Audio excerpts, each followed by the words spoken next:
It's the laptop from hell. We are now live to talk about the laptop from hell.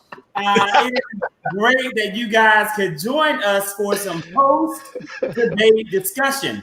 And so we are going to cue this up, and we're going to go ahead for those who are out there.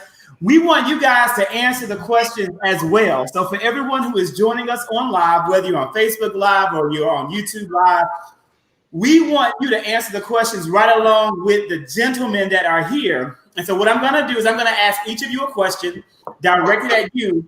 And then for anyone else who wants to answer that same question, you can also feel free to do so. I'm going to ask that everyone mute their mic except for Brother Charles Johnson. You leave yours unmuted since we'll let you go first. And I'm going to have the pleasure of introducing Brother Charles to everyone. Brother Charles is a good friend of mine. We went to college together. He at Mississippi State was a journalist, a noted editorial writer, a noted, I think, wasn't your major, Charles, broadcast journalism? Yeah. So, this is right up your alley. You have worked for Republican candidates. You've worked for Fox News. Tell me this. The first question goes to you, my friend. What was the best point made tonight by President Donald J. Trump? Well, the best point that President Trump made tonight, in my opinion, was pointing to Joe Biden's record of not doing anything related to what he said that he's going to do when he becomes president. Like it or not, agree with it or not, I know there's going to be some diversity of opinion on this. But the fact of the matter is that Joe Biden's been in the United States Senate since the 1970s. Okay. He was vice president for 8 years. The things that he's talking about doing when he becomes president, well, why haven't you done anything so far? I think that was Trump's strongest point. His biggest missed opportunity, however, was that big moment of silence. Yeah, not yet. We're going to get to that. We're going to get to the opportunity, but I'm going to make sure that we build in time for you to answer that part as well. Yeah, well, that was his best point. Do we have a male on the panel who wants to also answer about what Trump may have done well tonight? His greatest victory. I think Trump's greatest victory tonight was just sitting there and actually listening. I think his greatest victory was getting a little bit of what we call some home training and just learning how to shut. What did Joe Biden tell him at the last one? Shut up, man. So, yeah, man, shut up. He got some of that man shut up tonight. And so that might have been his greatest victory, in my opinion. Calvin gave us the eyeballs. Calvin, you got to do more than that. Tell us what prompted the side eye in the response. And Darius, while you are there in the hot seat, the next question, my friend, goes to you. And that is this. What was the best point made by Vice President Biden? Well, I think that they both kicked this whole ball about COVID-19 around a whole lot. It was really actually good to hear Joe Biden talk about concrete actions that can be taken in order to combat this virus. That's something that we have not heard from Donald Trump. He's just talked about how much better he's handled it than Joe Biden would have handled it. But he hasn't done anything for the required masks, the rapid testing, to ensure that schools have small class sizes, ventilators, ventilation systems within the school, more teachers, smaller class sizes. He talked about, for the businesses, he talked about social distancing, contact tracing, wearing masks. And it's very important at this time that he drives those points home, because even tonight, after the president has been, as he has already contracted COVID-19, of course, there is some speculation that there is some layer of immunity that comes. We don't know how long that immunity is, but to see him still come out tonight without a mask on was just completely and utterly disgraceful. And so I thought that it was a great point that Joe Biden kept referring back to concrete action plans in terms of dealing with COVID-19. Thank you. Everyone out there, I restarted my router. I restarted my computer. It's clearly the fact that I'm in the basement. And so my last attempt at this is going to be to get a signal booster on tomorrow. And if that doesn't work, unfortunately, I'm going back upstairs and you'll see the stairs in the background. I would like to address Christian here. This chair is very special. It is one of my favorite colors, and I am very thankful for it. The Lord has given me this chair to sit right here and look just like King George from Hamilton or Lord Fuqua. Now, with Charles, with that being said, we now go to our next question, and this question is going to be for you, Colby. I know that I'm trying to mix it up and throw a few curveballs, and I'm ready to give you a curveball because I know this might be a challenge for you as a very strong Biden supporter and a very strong active member in our Democratic Party. Giving you the background on King Darius. Darius Williams is a noted educator here in Atlanta. He is working in the College of Education, working with Kennesaw State University. Colby Gardner is also very active in education, activism, as well as politics, former candidate for here in Georgia, and very active with a number of affiliates of the Democratic Party. Colby, this is your question. Where in tonight's debate did Vice President Biden fall short? Thank you so much for that question. I think that President Biden, of course, I'm a huge supporter, so it's very hard to really kind of critique his responses. I think one missed opportunity, something I definitely love to see him talk a little bit more about. We talk a lot about the 1994 crime bill, and we go back into the 80s and talk about the crime bills before that. But I want to talk very specifically, and he's done this better before, and that's why I really wanted him to really kind of hit harder on those points about how we can really fix the systemic racism and the systemic effects of that crime bill in our communities, and how we're going to work to fix those for African Americans or Black and brown folks who are predominantly affected by that particular bill. As a person who's personally affected by that, my dad unfortunately got caught up in some of that. I know what it feels like to be in a family where you have a crime bill that just creates cycles of trauma and no real healing. So I really want to hear him talk a little bit more about that. I think you make some really valid points. And that's something I think many people wanted more, and they still want more clarity around that. Gentlemen, anybody else wanting to chime in on either of those questions? One, the best point made by Vice President Biden, or where did Vice President Biden fall short before we go to the next question? Open floor. I mean, one thing I will say really quickly is around his best moment. I think his best moment tonight was the very end. I think he tied a very neat bow talking to the American people about why he deserves to be president of the United States. And his inaugural address, I think he really addressed one thing that stood out for me, of course, is he wants to be an American president, not president for the Republicans or the Democrats. He wants to bring us together. And I think that he did a really good job of talking to our families back at home. Yeah, my favorite Biden moment actually coincides with that. And it was when Trump was going in on his family and do they have Ukraine ties or not? Biden came right out, looked at the American people and said, look, it's not about his family. It's not about my family. It's about your family. That was the biggest home run he hit tonight. And then I said, you go, Joe. There you go. Hang on in there, brother. I think for me, the smackdown was when Biden actually delivered the making friends with Hitler reference when they were talking about North Korea. We heard somebody at this platform officially say, the reference that we've sort of been seeing on social media between Trump and Hitler, dictatorship, king and stuff like that. So when he said that, you saw the smirk on Trump's face when he said, why would we make friendships with Hitler? And Trump was like, so in Trump's mannerisms, just like through the entire night, based off of what Biden was saying, it was like he was not only being schooled and educated or what have you, but I felt like he was like playing it like he knew where Biden was coming from because he's doing it. It was crazy to me. Like Trump's body language just fed right into what and Biden so was that goes, Vince, into your question. And Christian said, preach, preacher. Matthew Owens, preach, preacher. And then, and we have a good question. We're going to address this, Tobias. We are going to talk about your point about, was this even something Biden should have done? Why tonight was either a win for Biden or a mistake with him leaving the post. But this is my question for you, Vince. My question is this. Where did President Trump fall short? the one way that he fell short. And then I know that Brother Charles wants to answer, and we're going to also spread this out. And while you're getting ready to answer the question, I'll give everybody a little bit of background on Vince Ashton. He is a noted social media influencer here in the city. He's a photographer. He's also in a brand new industry that is doing exceptionally well, where Vince Ashton actually makes cheesecakes. It's called Cheesecakes ATL, correct? Did I say it right? It's a cheesecake, but it's a cheesecake. ATL. Cheesecake ATL. And let me tell you, I have been blessed.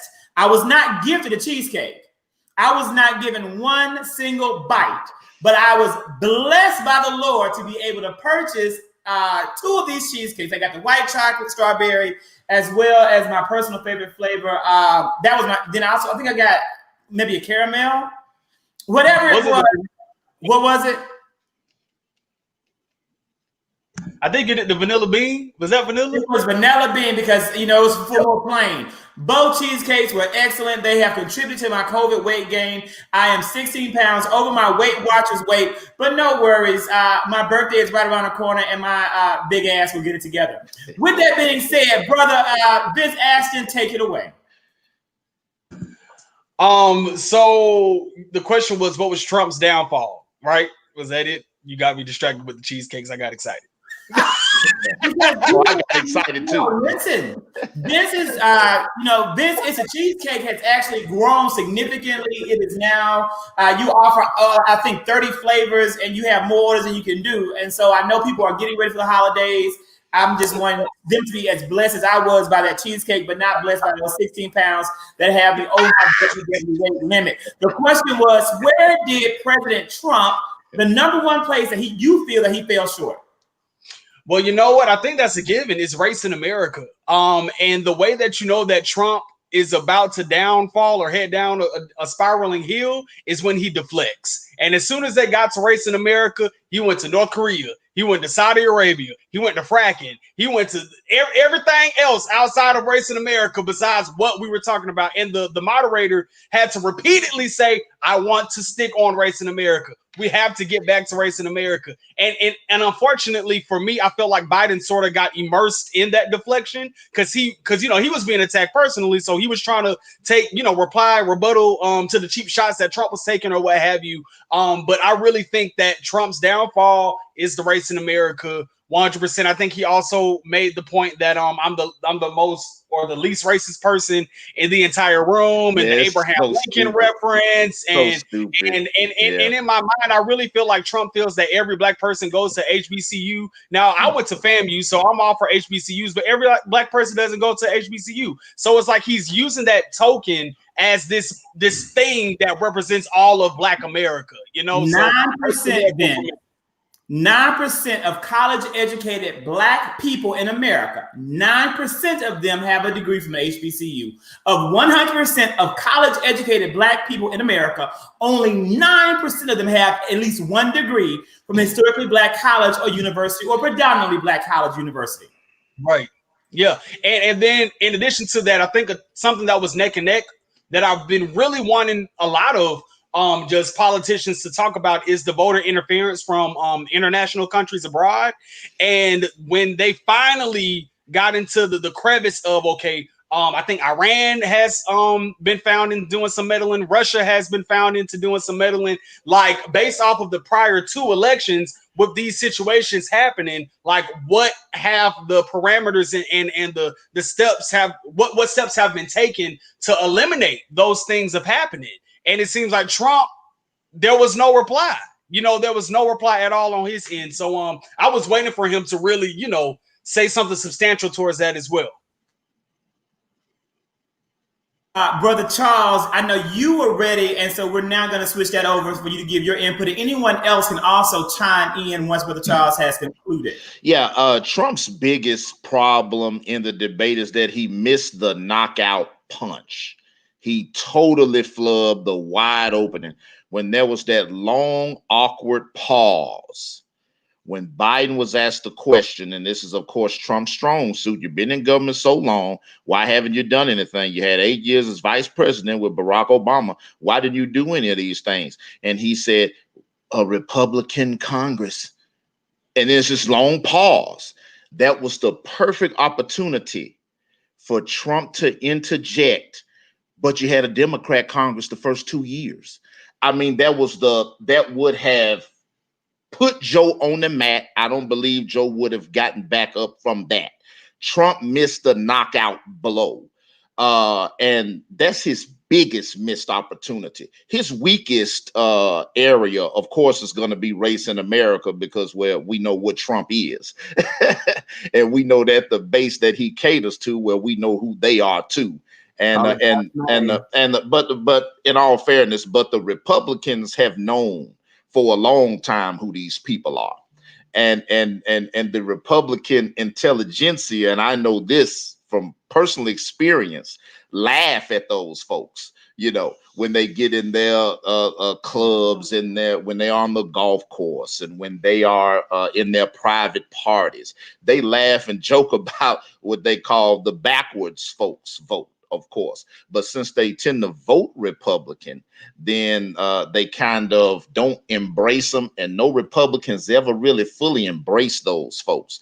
Just kind of pretend like they don't exist. But when Trump came to the forefront, Trump embraced those folks, and he talks to those folks. And so, of course, the race is going to be his biggest issue, but he still could have stuck that knockout punch with that long dramatic pause, and he totally did not swing, and I totally expected him to swing. I'm like, there's his jaw right there. Hit him in the jaw. There's the jaw. He didn't hit him. So he missed that opportunity. He did miss the opportunity. I agree with you on that. I also agree, Christian, when you said that, keep in mind, the economy was the biggest issue back when they first took office.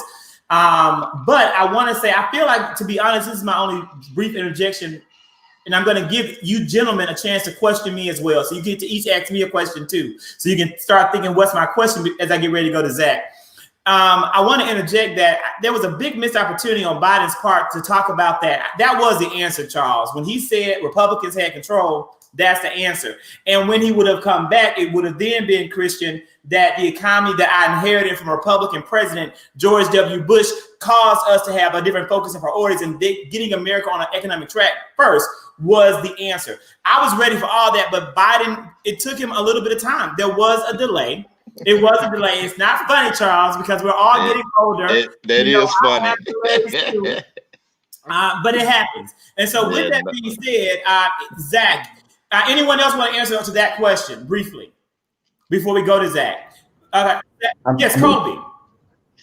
I mean, one thing I'll definitely add here is, and I think, Zach, you kind of hit the nail on the head when you talk about Obama-Biden administration back in 2008, and the rationale as to why it took so long when they had those first 2 years. But really, Joe could have combated that with the fact that, Donald Trump, he had all three of the parts that you need to kind of make that work. You have the White House, the Senate, and the Congress, and you still can get your agenda through. So, I mean, there's always that argument where you can kind of punch back at that point. And I think Joe Biden would have been prepared to answer that question. That's a good point.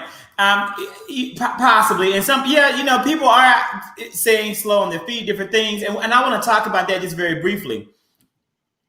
Vice President Biden is slow on his feet. Let's not pretend like that's not the case. He is slow on his feet. He isn't the quickest debater. He never has been. That's just not his strength. The man has a speech issue where he stutters. And when you have that, it's truly resulting in a lot of cognitive work to think through what you have to say. He was so determined to answer his questions clearly that he was unable to see the deflection that Trump put to him. Personally, he shouldn't have answered one question Trump asked him. He should have only answered questions from the moderator, and the moderator should have had a higher level of control. But again, you can't expect this man to be somebody or something that he's not. What he is a good human being. He's a decent person, and that came across. I don't know if I'm going to post this on TikTok, and I'm going to also post it on Facebook. I don't know if you saw the video of the young special needs child of the man who was killed at Marjorie Stoneman Douglas. The little boy, Biden was there when his dad was killed. He was the athletic director who tried to shield and protect the kids. And Biden was there shaking hands with everybody. The little boy has Down syndrome. And he ran up to Biden and he grabbed him and he said, "That was my dad." And Biden kisses the boy and says, "I'm sorry, we're going to get through this." I have chills thinking about what I saw. This was just released this week. by a cameraman from Russia who was there, and he was like, the American people need to see this because this speaks to who you are. And it's now gone viral. I'll share that on my page first thing in the morning. There was another video, so many of these little videos of these moments with Biden that show you who he is. And when you think about the time when President Trump was mocking the man with special needs compared to this when Vice President Biden, that's the difference. I don't care if you're quick on your feet when it comes to giving a debate and a speech. I'm quick on my feet. Doesn't mean I should be the vice president of the United States. And so, Mike, I don't know who you are. I'm glad you're here. We welcome a diversity of opinions. But if you didn't get it from that, then I don't think you may be a good man yourself. So we're going to go now to you, Zack Thomas. And here is your question. And the question for you is this, my friend. What does Trump need to do in these final 12 days to win this election? Zack Thomas, what does Trump need to do in the last 12 days of this election? And Absalom Zachariah Thomas is a dear friend of mine who lives in the DMV, and he is a leader in diversity and inclusion. And if you ever need some consulting work in that area at your place of employment, he is certainly the guru to bring in. Zack Thomas, take it away. Thank you, Zach.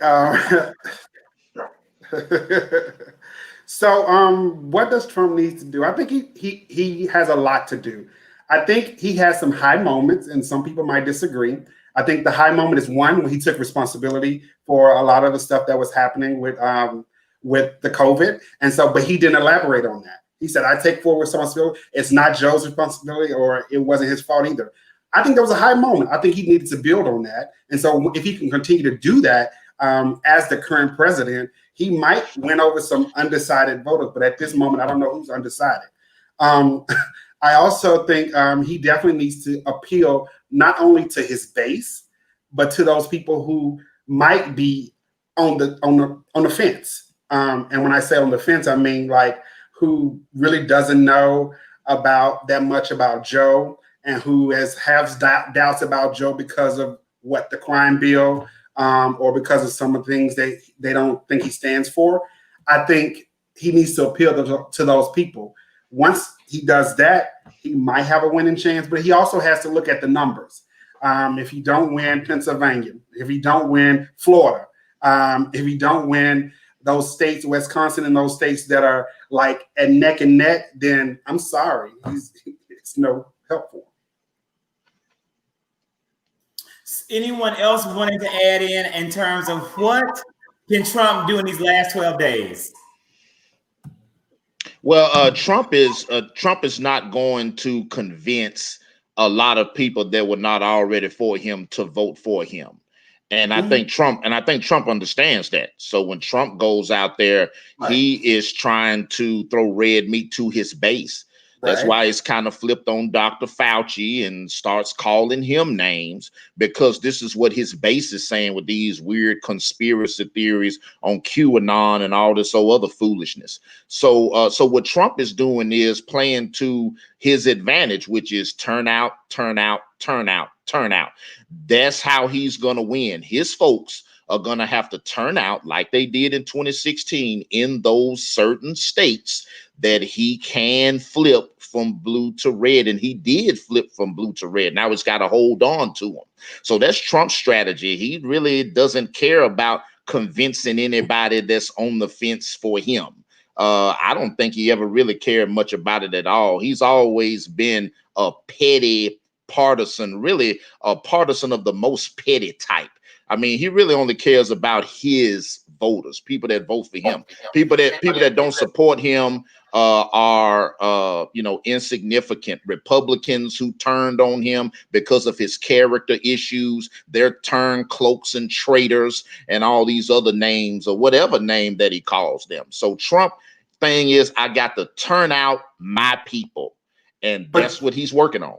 But Brother Charles, I also want to see that you see him trying to appeal to some of the people in the audience as well, as far as Black men, because I think that's who he's trying to appeal to as another part of his base, or who needs to vote for him, because the Black women are gonna come out. They're gonna vote in droves with numbers for Biden. but the black men, I think, are still on the fence. And I think I recently saw a poll about the number of black men that are still undecided. Yeah, but I think that he's already doing that. I think Trump's already been doing that. I did a lot of research on this. I posted about it on Facebook. You know, Facebook hates me. My posts are heavily suppressed. I think it's because they're too long. But guess what? I don't care. I'm going to keep writing long posts. But here's the thing. Black men are not voting for Trump. They're also not undecided. They're very heavily still with the Democratic Party. That's a myth they want to perpetuate. As Kobe agrees, he's done the same research. This is what it is. Trump doesn't want he only needs a small fraction of black men to be taken away from the margins to then dissipate the strength and dilute the strength of the black vote to the Democratic Party. Yeah, that's what he's going for. Notion, Trump doesn't want black men to vote for him because he knows they're not going to. What Trump wants is for black men to not vote. That's what he wants. Well, but that's a part of it. But them not voting is the same thing as them voting for him. Voting for him. Right. Them not voting is the same thing as them voting for him. It's the same action. The inaction is action. Right. So yeah, I agree. I think that you all again make some really good points. And again, I don't know to what extent President Trump realizes he's the president of the United States of America. I don't know if he understands that Democratic-led states are also in the United States. It's absolutely, I think he really believes, like many of those psychotic militia people, that Michigan is its own free enterprise. That Gretchen Whitmer is president just like he's president. It is abnormal and it is bizarre. So we got some comments. Do you think that Joe Biden anyone that can answer? Do you feel as though Joe Biden should not have even done this debate? I think he should have, and I actually think that he did a great job. He did some homework and a lot of coaching from the first debate. I feel like he came out a lot stronger, and even in the midst of us knowing that he deals with a speech impediment and all the nicknames, Sleepy Joe and stuff like that, I really feel like he did a phenomenal job at showing that I can think fast, I can speak with clarity, I can be in my own strength. And I think some prime examples was when he continued to reiterate that I will be the president of the United States, not a red state, not a blue state. He said that like 2 or 3 times. And every time he said it, he increased the strength. He increased the passion. He increased the adamance behind it. And it spoke volumes to me. And hopefully it spoke volumes to the rest of American citizens that watched. So I thought it was very good for him to do this. He came out, just in a greater light, in my opinion. Joe had to do this debate because that whole Trump line about him hiding in the basement. I mean, if he doesn't come out and do this debate, that line gets a lot of traction, especially with black men. because of that machismo. Who have flavored the white men. That's why they get good barbecue sometimes. They get good food sometimes. Is when the black men are in the kitchen cooking for President Trump, and then they pay. Other than that, they certainly don't do anything else for him. And he probably like to live in his house to do anything for him because he is a racist. He is a white supremacist who want to see black men put back in what he considers their place in his "Make America Great Again" campaign. That's what he wants. Well, I don't know what he wants. I'm just talking election strategy. I don't know what he wants. I was talking that Biden didn't show up. Biden didn't show up for. Yeah, I think. One thing I've definitely heard again tonight, and I think that Zach, I appreciate you for hitting home with that research. Is that y'all are correct? We know for a fact that more black men will vote for Joe Biden than Donald Trump. That's a fact. We know that's going to be upwards of 90%. We know that we're going to get our base out, and again, our black women are going to be leading the charge. We'll definitely be side by side with them, casting our ballots. But Zach, to your point, I think that what you see is an example of voter suppression. You got these Republicans really trying to drive home these messages that were encouraging folks to get dissociated with politics altogether. And we know that that's not the key. We know we need everyone at the polls to make decisions, especially in those swing states like a Wisconsin, like a Pennsylvania, like a Florida, like Georgia's going to be. And I'm excited to see this blue wave come. And so, and I want to address, I have to address Ezra. And Ezra knows that I love her, but Ezra, this is gonna take you back in time to 2005, and I'm gonna have to give you a somewhat. You're gonna get a Mr. Kirk harsh word, and I hear what you're saying. But if I'm gonna have to make a choice over a president who has a speech impediment or a president who says that Black Lives Matter is a terrorist organization, after I saw two white men, one white man in particular, put his knee on George Floyd's neck and kill him, and still not face the appropriate justice, I'll take a stutter.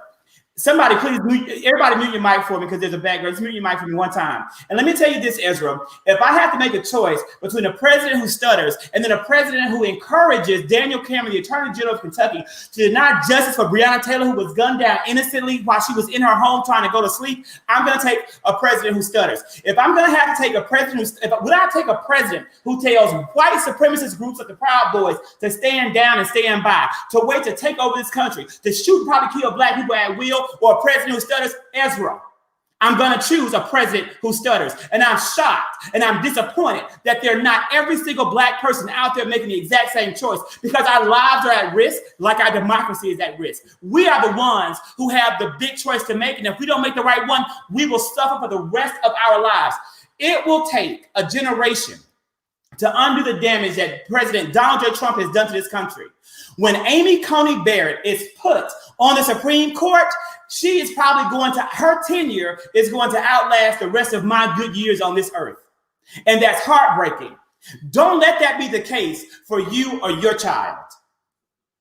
You may unmute. Well, tell us how you really feel. And on that note, the floor is open for anyone who has any questions for me.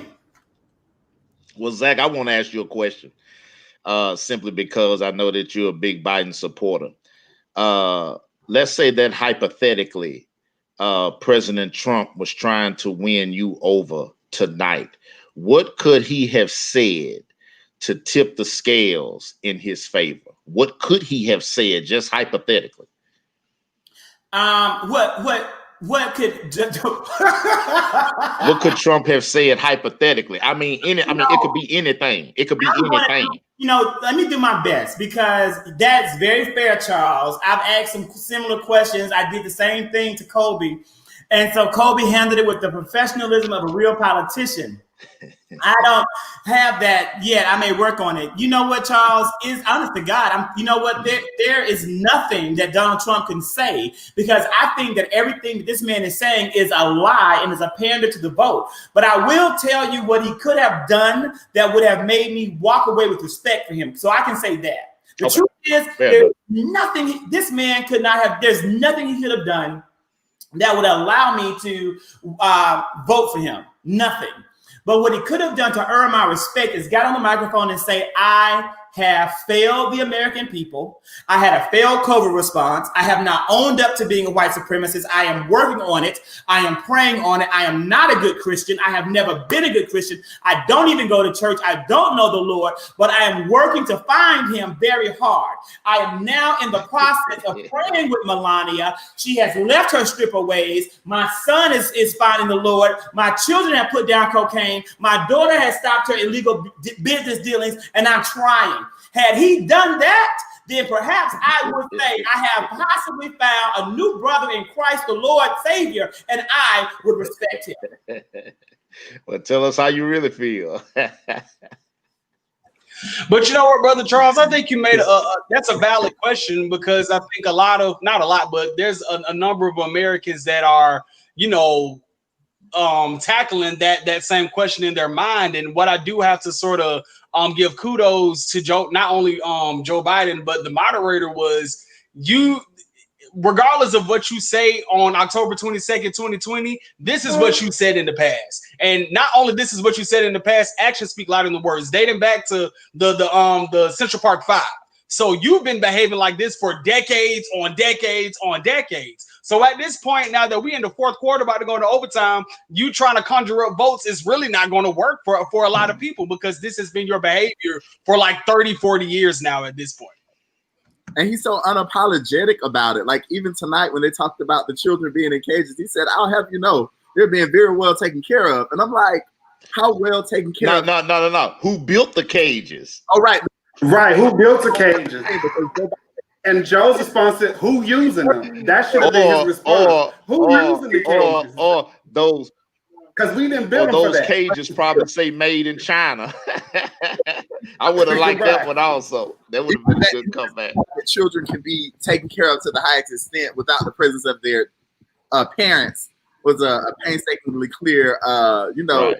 It's just clear that he has no sense of empathy for anyone. He doesn't even consider the lives of children and how they are affected and how they're impacted. How can you say that you are taking care of traumatized children who have been separated from their parents, probably never to be reunited again? There's no telling where their parents are. Yeah, that was crazy. I mean, that was just crazy for him to just give those answers, demonstrating a complete lack of empathy. I mean, it was almost sociopathic. But Charles, was it it was almost crazy? sociopathic. Was it really? Charles, was it truly crazy? Well, I think or was that expected? many of his supporters feel the same way. They don't care about those kids. Those brown kids don't matter to them. So those brown kids are not human lives in the way that they are human lives. So it doesn't matter if this immigrant child who was illegally brought over to America doesn't have a mom and dad anymore because their parents should have brought them here. That's their logic, and that's what they say. Well, So of course, because when it concerns black and brown people, the conclusion to jump to is to criminalize. That was the whole response. This is the dirty little secret about the 94 crime bill. This is the dirty little secret, is that it was bipartisan. All the Democrats supported it. All the Republicans supported it. Even black. All of the black preachers supported it. I'm a black preacher.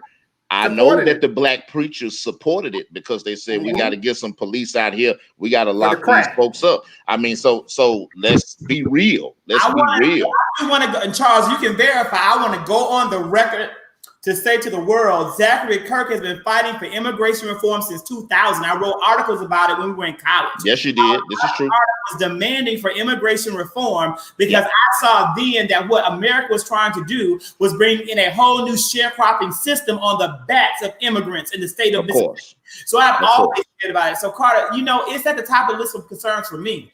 I posted in the group that if you know me and you've had talks with me, I always say the biggest failure of the Obama administration was immigration. President Obama made a decision to make the Affordable Care Act his number one focus in his first tenure. And he got it passed, and it has endured somewhat in pieces. But I feel as though he should have made immigration a legal path to citizenship job number one, day number one, year number one. Had he done that, we wouldn't be fighting and discussing and debating about the Hispanic and Latino vote in America. It would belong where it should belong, to the party that cares about them, the Democrats. It wasn't the right political move, though. In all fairness to Obama, it wasn't the right political move. It would not have sold. He barely got Obamacare sold. He had to convince Democrats in red states to go along with the Affordable Care Act. I mean, he passed it with zero Republican votes. He had to convince Democrats. It could have, but then again, if these individuals who have been denied due process were given the rights of citizens, they would have voted him in office and gotten him reelected. It wouldn't have mattered what those Democrats were, if they were on board or not. Democrats are like herding cats. Republicans are obedient dogs, and he would have gotten those cats riled up and put right where they belong. I think the thing that makes me excited is that Joe Biden as president will get the job done. I think that's what I'm really just more excited about than anything else. I think that you have a president who talks about DACA, making a pathway for our dreamers. You have a president who talks about, again, finally getting those 11 million folks full citizenship here in this country. I think that we're going to do some really great work. It's just to see President Trump lie so boldly about it is just terrible. I think that might have been a compliment, Travis. Thank you.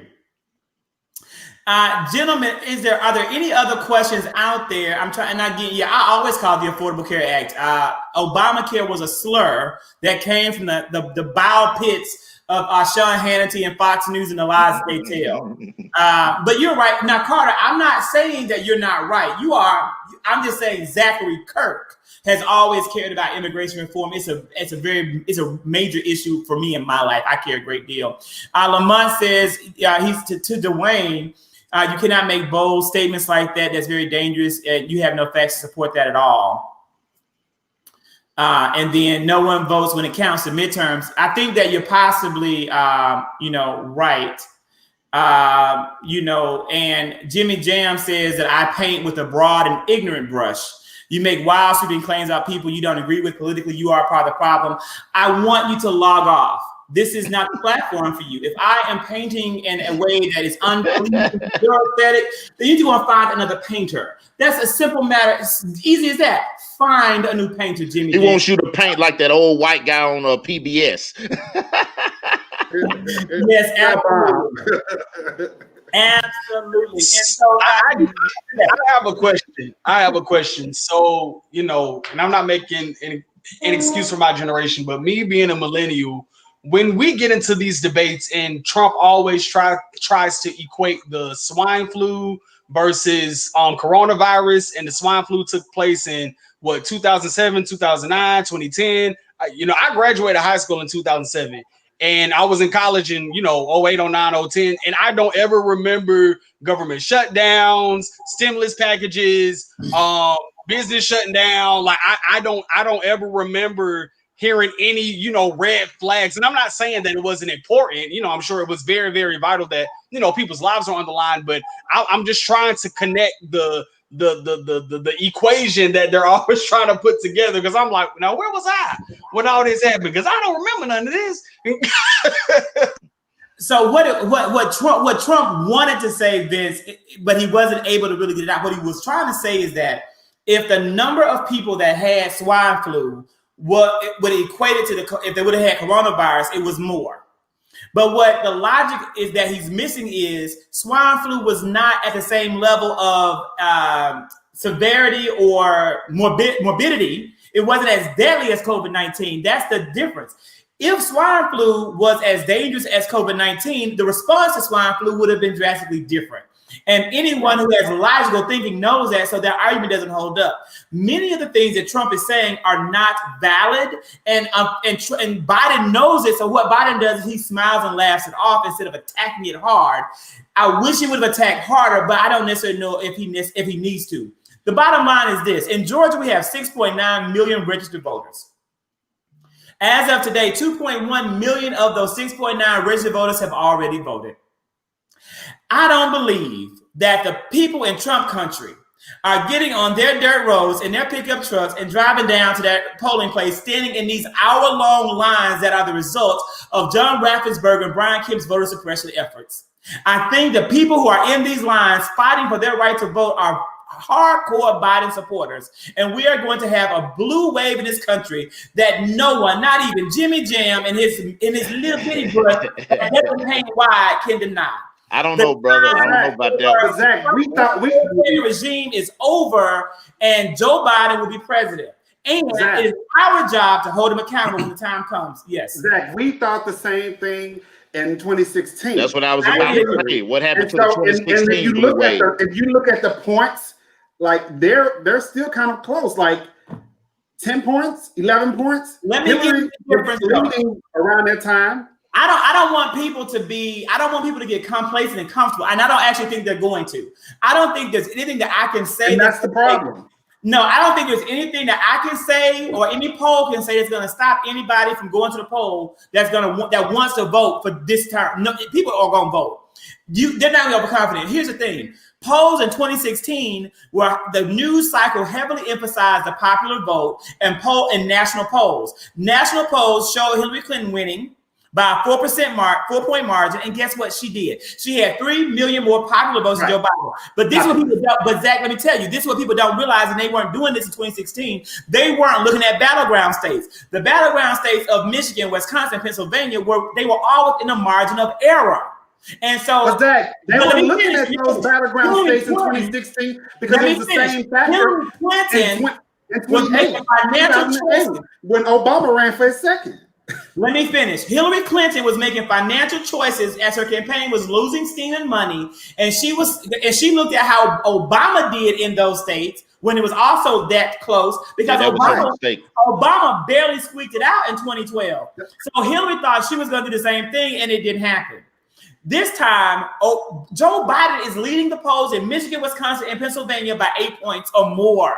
I'm not saying we should get comfortable. I'm not saying we shouldn't vote. But what I am saying is we can stand firm on now is the time to shift our focus from really looking at let's get Biden elected to let's get Joe Biden elected and then hold him accountable. Because I don't want us to not hold this man accountable. This man is saying what he's going to do. That's why I'm taking the time and I'm making these posts about what he's going to do, and I want to see him do it. I want him and Kamala Harris to do what they say they're going to do to show the American people what Democrats do when they get in office. Yeah, but to do that, you're going to have to take the Senate. If Mitch McConnell's still the Senate majority leader, a lot of what you're trying to do and what they say they're going to do ain't going to do jack nothing. I'm telling you. Flip the Senate. If you don't flip that Senate, and McConnell is still in there, wait on it. Whatever y'all trying to do, it's going to sit on that desk and it's going to collect dust in that doggone Senate. And I'm telling you the facts. So, I mean, I definitely agree that we definitely need the Senate. I think that we're going to make some definite pickups here in 2020.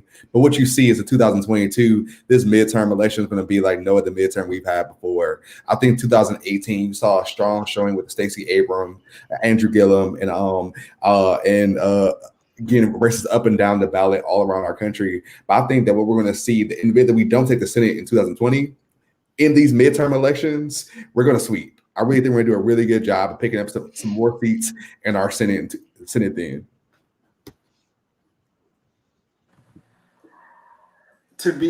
We know statistically people don't come back out and vote for those elections, like those midterms, like they do a presidential. Right. It depends so on what's going to be the factor? In Georgia, our midterms are because we have a gubernatorial race. We have great turnout, so it depends on the state. Yeah, it does. It truly does depend on the state. Okay. And so we have one question coming in. The question is, if Trump wins, then what will be a reaction? What will America do? I don't know what America's going to do, but I'm going to move to Canada. You ain't moving. Stop, Doc. Doc, don't do that, man. Don't move do to Canada. Don't do that, Doc. To move to Canada. Doc, you ain't moving to Canada, man. Stop that. Don't be one of these folks like all the folks. If Bush won, I'm moving to Canada. But I'm going to. Don't be like that. Those folks are still here. The folks that said if Trump won, they would move to Canada. All those movie stars, they still here. They making too much money here. They are still residents of the United States. Citizenship. Yeah, I'm going to Canada, and this is the thing. I'm still going to be on Five Guys with Vince. I'm still going to be doing live casts. I'm just going to be doing it from Toronto. So yeah, I'm going to be in Toronto, Canada. You guys know there's a lot of these people in Toronto as well. I've already made plans. brother, I will bet you $100 right now to your Cash App that if Trump wins, you will not move to Canada. $100. I will be relocated in 2021. $100 says you want to your Cash App. I'll gladly send it if you change your residence. I will gladly send you that $100. I'm not going to have to move because Trump isn't going to win. Trump is going to be on the midnight flight to Russia on December 31st. Watch what I tell you. But Trump said tonight, for those who didn't vote for him, success will bring us together. So hopefully the success of his I think for me, no, in all seriousness to this question, and I'm praying against it, I'm believing against it in Jesus' name. However, in the event that he wins or what have you, I really think that it's going to the racial climate is going to, if we already think it's at a peak, it's going to supersede that peak. For 4 more years with Trump, and on Five Guys with Zack and Darius on Monday, we talked about the Diddy Black Party, and Diddy was just talking about just another civil war or what have you. And if Trump continues to behave the way he's behaving or has been behaving rather these past 4 years, and us as Black people, we can't take another hashtag, something gonna go down. Some gonna go down. Some gonna go down. It's not gonna be another civil war. I think that's overblown. I would stand here on this slide. I think that's I dramatically will become a overblown. registered gun owner. Like if he wins, I mean, you should be a registered gun owner right now, my brother. I should, but I'm not. Every black person in America should be a registered gun owner right now. Well, I will be becoming one. I just want to say that regardless of the outcome, I do fear, as I'm telling you, Charles, we just had an article in Georgia today because they're uncovering and announcing militia fear and activity. We have a very strong, Bureau of Investigations, and I just really think that we do have something to fear from the militia groups, and they're being empowered. They're Absolutely. And here's the thing. And so I know, and I'm old. I talked about it earlier. I said I'm getting old. I can't remember the young man's name from Texas. The young man who literally went up to the police officer to break up a fight and tried to shake his hand and was shot and killed. He had made several posts defending Blue Lives Matter, All Lives Matter. Jimmy Jams, I'm glad that you're going to vote for who you feel is better for you in America, and I support that. I'm also glad that you are here because you want to hear what we think, but I want you to know this. I don't necessarily know if you're black. I don't know if you're even an American citizen because Russian bots and agents are everywhere, and they love to control these platforms. But let me say this. If you are from Russia, you're learning tonight because you came to the right place to hear how black men think and talk. I'm happy to educate you. I'm an educator. That's my job. I want to say this to you about that. If you are black in America, you will be treated the exact same way. You suffer the same consequences. When black people say the Democratic Party has done nothing for me, you are disrespecting all of the black leaders in that Democratic Party who have worked the system to make concessions to make life better for everyone in this country. Yeah, his name was Jonathan Price. His name was Jonathan Price. Oh, okay. Jonathan Price. Well, Jonathan Price. That's what you're doing. Yeah. It's a disrespect, Jonathan, to our black leaders and what they have done. You're not going to get everything you want from any political party because it's not about individuals. As a black community, we are not even unified in what we want. The ultimate goal isn't to placate the black community. It isn't to give a little bit of money to HBCUs. It isn't to let a few prisoners free.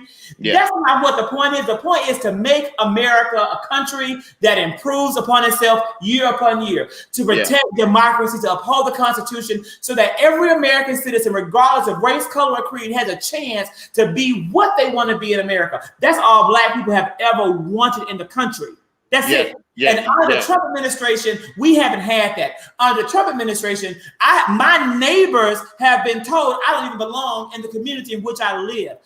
That's what we get in the Trump administration. So if you don't see that, you are blind and you are seriously misled. And Jonathan Price, I give you my word as a Christian man, I shall pray for you tonight. Yeah, now, when I say Jonathan Price, that's the name of the black man in Texas. His name is Jonathan Price. God bless him. May he rest in power because it's time for Jimmy Jam. But listen, the point that you made is so spot on. Brother Jonathan Price, he was a coach. Very handsome black man, very muscular, very intelligent, had his own business, made a lot of posts questioning all the racism stuff in support of blue lives and this, that, and the other. Brother Jonathan Price found out too late.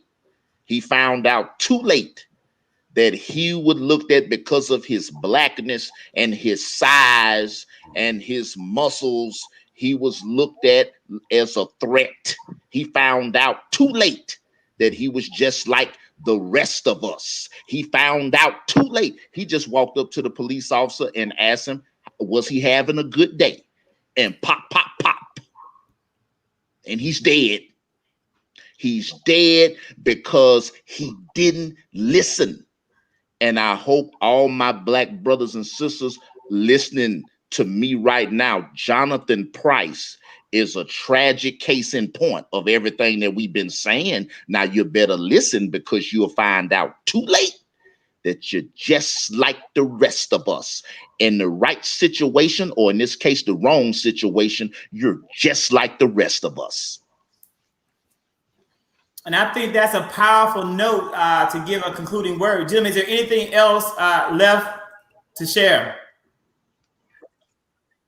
You know, the only thing that's just sort of came across my mind, and we sort of talked about this briefly on Five Guys, when, you know, the Black community is always approached with Democrats pandering Black votes. What have they done for the Black community? This, that, and the third. So what do you say as a Republican to just say a Black independent? Considering how the Trump administration has ran its course for the past 4 years in relation to the Black community, what compels me as a Black man to vote for y'all? So it's like you come from this space like, what has Democratic politicians done for this community? But the Republican Party ain't did ish either.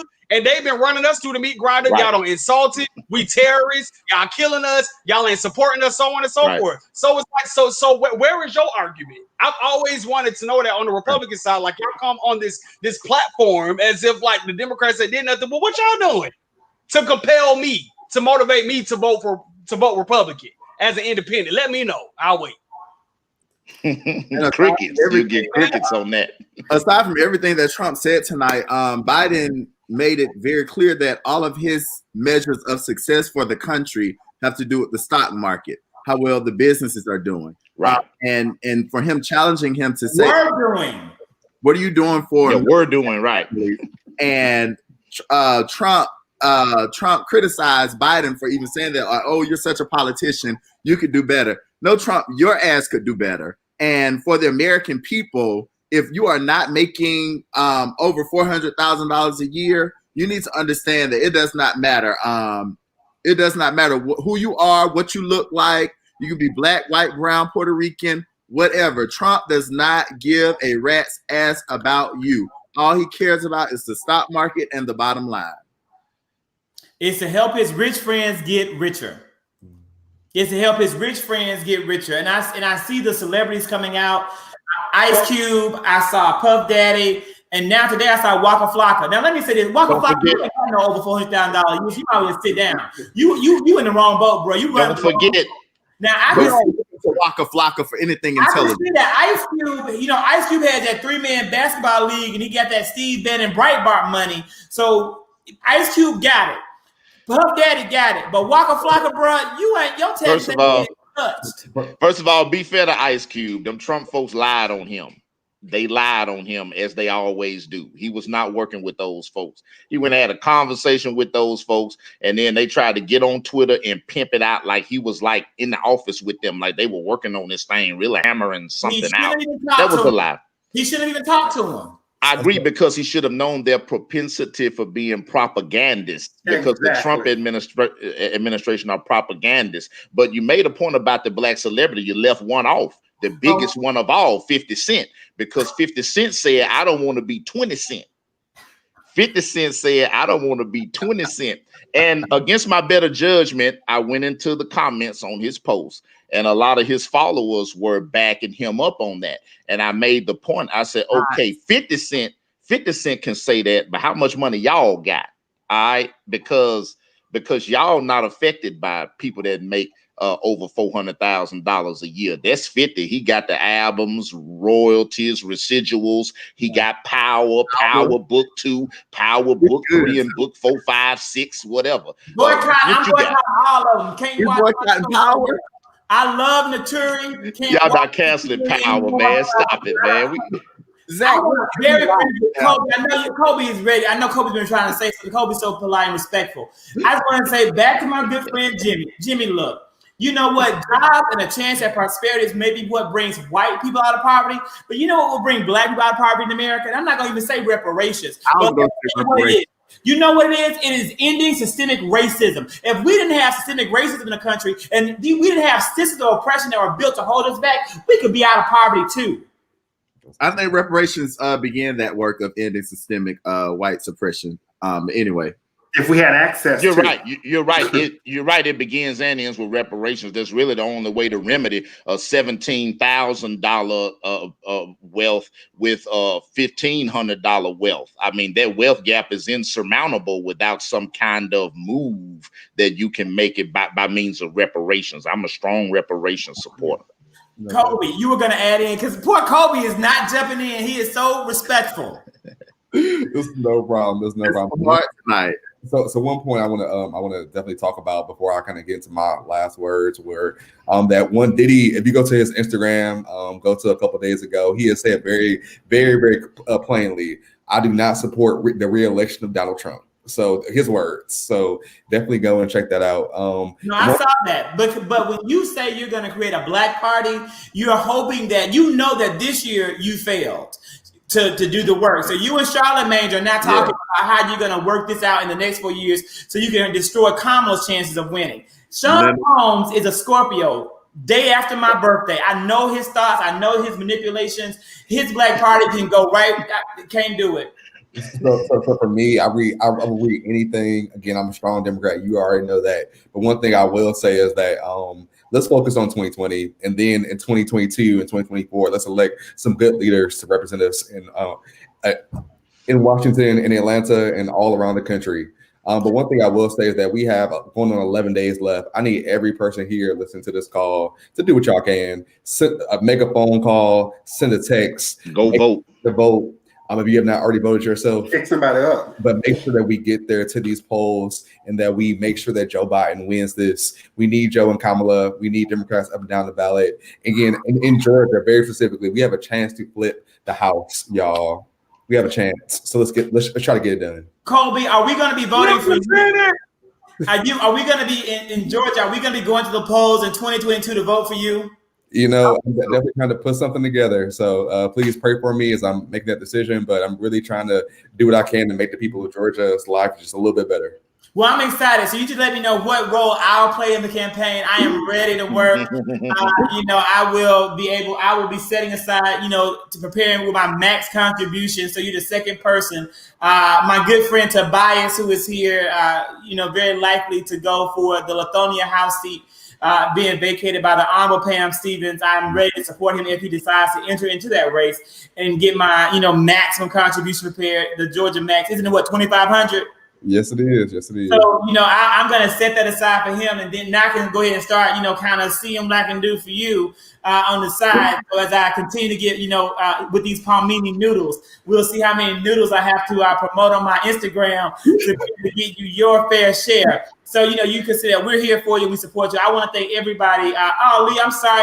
I hate that there's an echo. I don't hear an echo, but that sucks.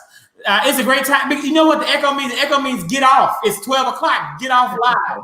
Everybody, thank you guys so much for joining. It's been a wonderful experience. Please continue to check back every Monday, 5 Guys on Live. Every Tuesday, I'm here with 3+1. I can't wait to see you next week. Also, King Darius has a wonderful book. You need to check it out. It's going to be available for sale. It's pre-sale right now. You can buy the book. You got children, grandchildren. You got nieces, nephews. It is going to be, it's called, DJ's Favorite Day. It's going to be a great read for great Christmas gift, stocking stuffer. Can't wait for you to see it. So this is Cheesecakes. There's his book. It's going to make it great. And then Lamont said that the noodles are nasty. You are a liar. You've never had them. These noodles are going to be a dream come true. And it wouldn't be better because I'll get Colby elected. And what he's going to do is he's going to provide more food stamps and TANF for people that need them way more than what I can provide. And that's what's going to make the difference. Everyone have a wonderful night. Vince. Take care, brothers. Hold on. Prayers for Africa. #InSARS. Get educated. Know what's going on in Nigeria. Know what's going on in the motherland. Yes. Figure out how you can support our brothers and sisters in police brutality because they showed up and showed out when George Floyd got killed. So us over here in America, we got to do the same thing for our Black brothers and sisters across the ocean. All right. So and here's what we got. Annette asked earlier, and I'm so glad I almost forgot it. Annette asked earlier, where can I find the cheesecakes? So Vince, what I'm going to do, the beta test version of the 3+1 website was rolled out today. And so we have on the website opportunities for product placement. So what I'm going to thank you, Jimmy. You've taken some lumps today, and we appreciate your contribution. We're going to put a link on the website of the cheesecake and how to contact you and even how to order. So I'll call you tomorrow. We're going to lay that out so that I can get it over to the website guy and we can make that live and it can go. Darius will also put in a link to your book as well on the 3+1 Media website, so they can also go ahead and pre-order. We're going to see if we can increase that. And I'm doing that free of charge. For everybody else out there, there'll be a cost. You can DM me at the time you need it. I don't do that for my friends. All right, guys. Thank you. Have an awesome rest of the week. All right.